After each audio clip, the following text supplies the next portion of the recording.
I fell in love with a woman very quickly recently in rapture. Should I try to pace myself? Love is love.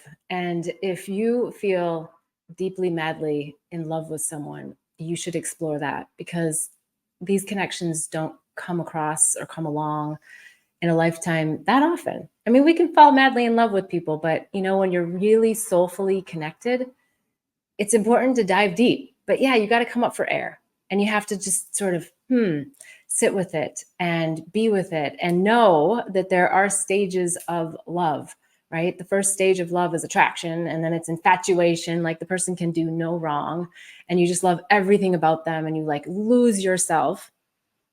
And so that's where you want to come back to just like grounding, like, okay, I know who I am. I know what I want.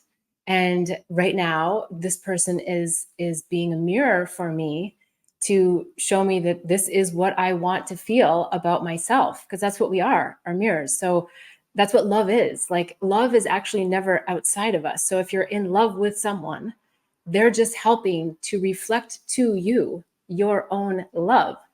It's still within you. It's not actually coming from them. Yes, they are the person, the shiny object that's showing you this and allowing you to feel this, but it's still you. So take the activation and go deep, and stay, in whatever you feel is right for you.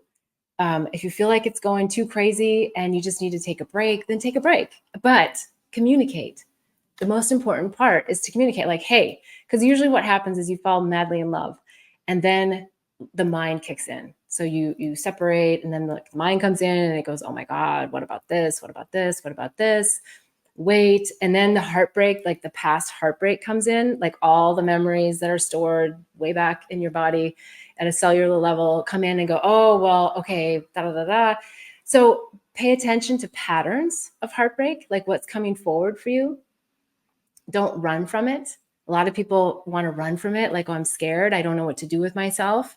And just really honor that beautiful connection. And I would also say, because I'm a big journaler, because I find that it helps me to quiet my mind, and it gets the pen to the paper, and then I can just sit with myself, like, what is it that I really want, and just stay focused on who you are and what you need, and is it a match as you move forward in this relationship with the other person.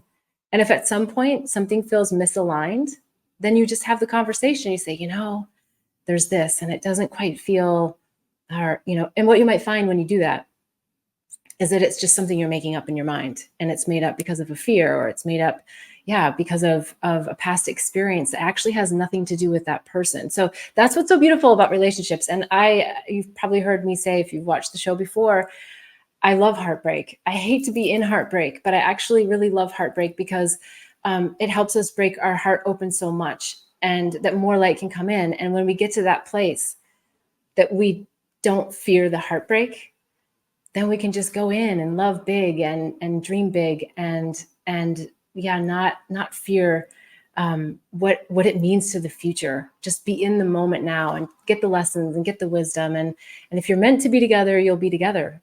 It'll just magically twirl that way. And if you're not meant to be together, you'll get the lessons and you'll get out. So I wouldn't hold back. But you just need to know who you are and what you want, and continue to communicate that with the other person. Anyone online, please, if you're watching on replay, you can always put a comment. You can add questions. You can go to bethbell.me/question.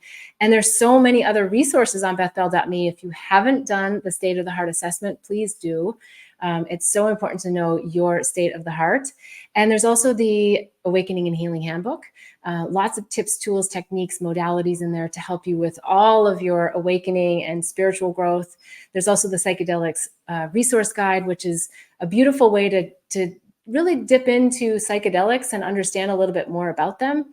And maybe someone that is interested in them. It talks a lot about the integration. So there's a lot of juicy stuff in there.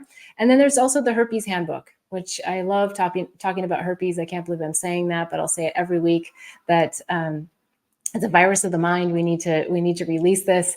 And so the handbook goes into a lot of great information on herpes and the mind viruses that we get ourselves into. So please check those out. And I look forward to seeing you again next week, every Sunday, 11:11 Pacific time. Oh, and if you're interested in the Awaken Inner Wisdom community membership, you can also check that out on bethbell.me. So lots of resources there. I look forward to seeing you again next week. And until then, wishing you much bliss and love on the journey. Namaste.